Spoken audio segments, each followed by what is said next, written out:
الحمد لله رب العالمين والصلاة والسلام على سيد الأنبياء والمرسلين نبينا محمد وعلى آله وأصحابه أجمعين أما بعد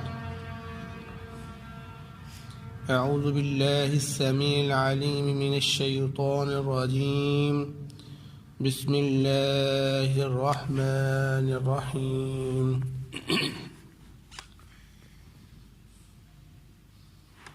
ثم بعثنا من بعده رسلا إلى قومهم پھر ہم نے اس کے بعد کئی رسول بھیجے ان کی قوموں کی طرف فجاءوهم بالبينات پس وہ آئے ان کے پاس واضح دلائل کے ساتھ فما كانوا ليؤمنوا بما كذبوا به من قبل پس نہیں تھے وہ یہ کہ ان پر ایمان لے کر آئے جسے انہوں نے اس سے پہلے جھٹلا دیا تھا كذلك نتبع على قلوب المعتدين اسی طرح ہم حد سے بڑھنے والوں کے دلوں پر مہر لگا دیتے ہیں۔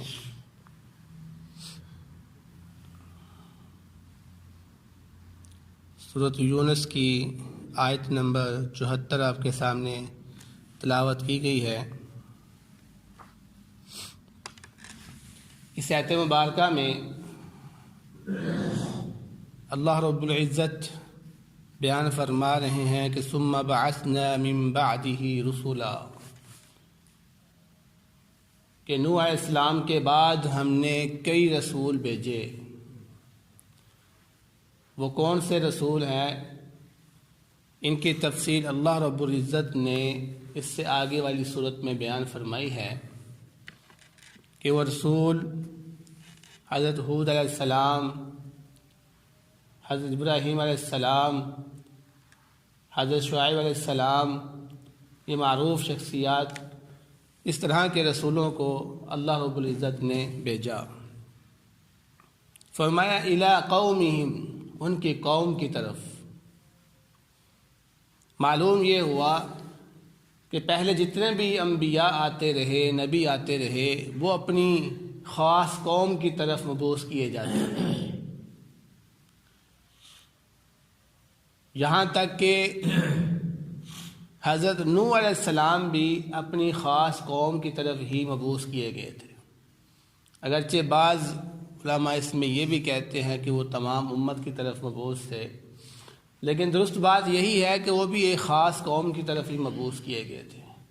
تو حضرت نوح علیہ السلام کی قوم پر جو عذاب آیا تھا وہ پوری دنیا میں عذاب نہیں آیا تھا، بلکہ وہ ان کی قوم کے اوپر ہی، جہاں تک وہ پھیلی ہوئی تھی، جہاں تک ان کا قبیلہ تھا، جہاں ان کا علاقہ تھا، اس علاقے کے اندر ہی ان کا عذاب جو تھا وہ موجود تھا۔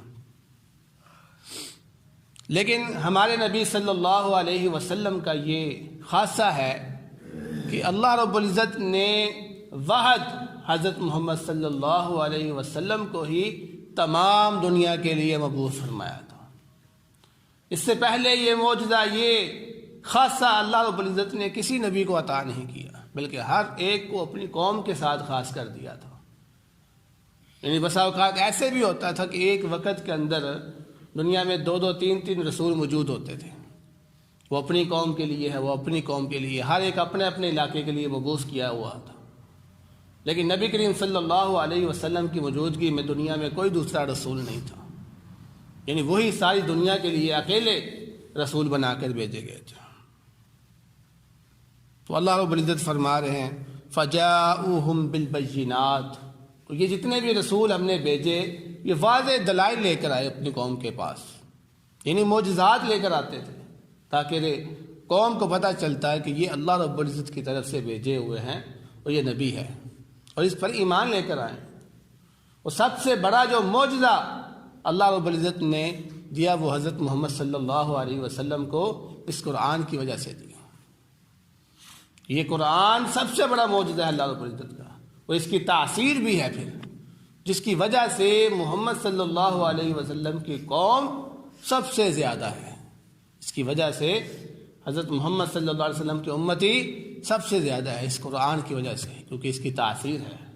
تو یہ عظیم معجزہ ہے اللہ رب العزت کی طرف سے جو نبی کریم صلی اللہ علیہ وسلم کو دیا گیا۔ تو فرمایا فما كانوا ليؤمنوا بما كذبوا به من قبل، وہ لوگ نہیں تھے یہ کہ اس پر ایمان لے کر آئے، یعنی اتنی دلائل دیکھنے کے باوجود بھی وہ لوگ اس پر ایمان نہیں لے کر آتے تھے۔ اس کی دو تفسیریں ہو سکتی ہیں۔ ایک تو یہ ہے جب قوم کی طرف نبی بھیجا گیا تو شروع میں قوم نے اس نبی کا انکار کر دیا، اس کی بات کو نہ مانا اور کفر پہ اڑے رہے، جس کی وجہ سے اللہ رب العزت نے ان کے دلوں کے اوپر پردہ ڈال دیا۔ اب بعد میں جب ان کو دعوت دی گئی مسلسل تو پھر وہ یہ کہنا شروع ہو گئے اب ہم اس نبی پر کیسے ایمان لے کر آئیں کہ جس نبی پر ہم نے شروع سے ہی انکار کر دیا، جس نبی کو ہم نے شروع سے ہی چھوڑ دیا کہ ہم اس پر ایمان نہیں لے کر آئے، تو بعد میں ہم کیسے ایمان لے کر آ سکتے ہیں؟ نہیں، یہ نہیں ہو سکتا، ہم نے ایمان لے کر آئیں گے۔ حجت کیا بنائی کہ ہم نے شروع میں اس نبی پر ایمان نہیں لایا، لہذا اب ہم بعد میں بھی اس پر ایمان نہیں لے کر آئیں گے۔ تو اللہ رب العزت نے ان کے دلوں کے اندر پردہ ڈال دیا ہوا تھا۔ دوسرا مفہوم اس کا یہ بھی ہو سکتا ہے کہ جس طرح نوح علیہ السلام کی قوم نوح علیہ السلام پر ایمان نہیں لے کر آئی تھی، اسی طرح یہ بھی قومیں جو تھی وہ اپنے رسولوں پر ایمان نہیں لے کر آئی، حالانکہ ان کے پاس واضح دلائل تھے، واضح نشانیاں تھیں، واضح معجزات تھے، لیکن اس کے باوجود بھی وہ اس پر ایمان نہیں لے کر آئے۔ تو اللہ رب العزت فرما رہے ہیں کذالک نطبع علی قلوب المعتدین، ہم اسی طرح حد سے بڑھنے والوں کے دلوں پر مہریں لگا دیتے ہیں۔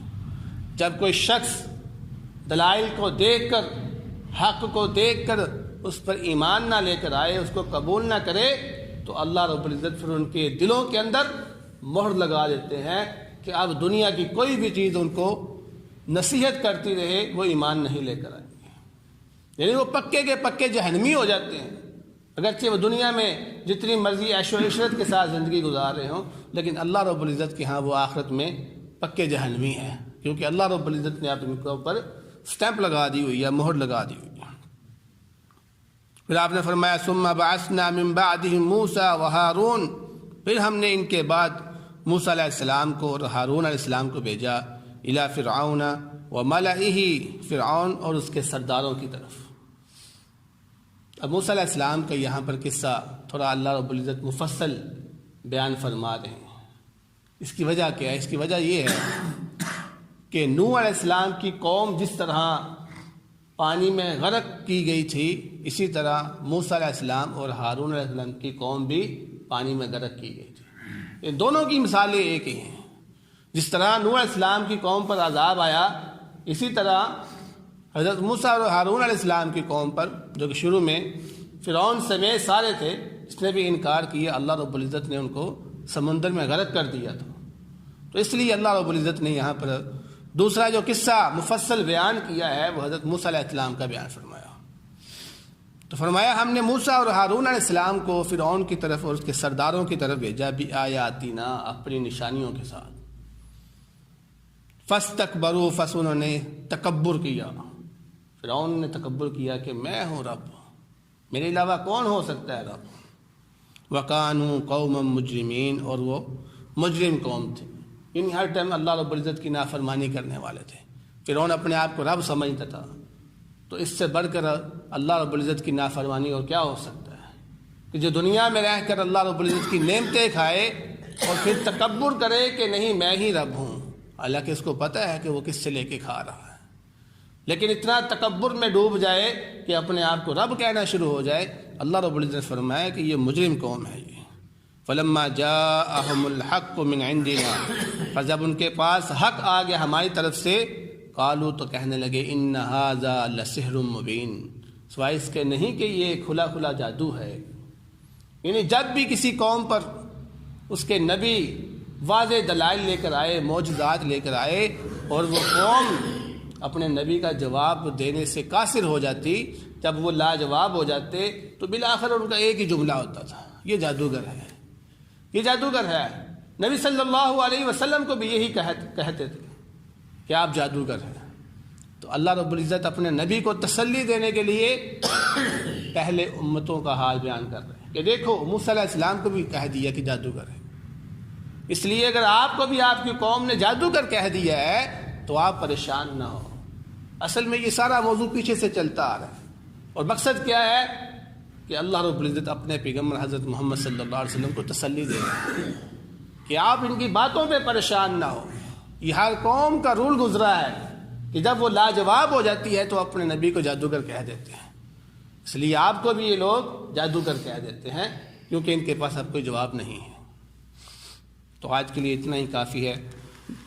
دعا ہے اللہ رب العزت سے جو سنے ہیں اس پر عمل کرنے کی توفیق عطا فرمائے۔ وما علینا۔ بہترین صدقہ جاریہ حاصل کرنے کے لیے اس ویڈیو کو لائک، کمنٹ اور شیئر کرنا مت بھولیں۔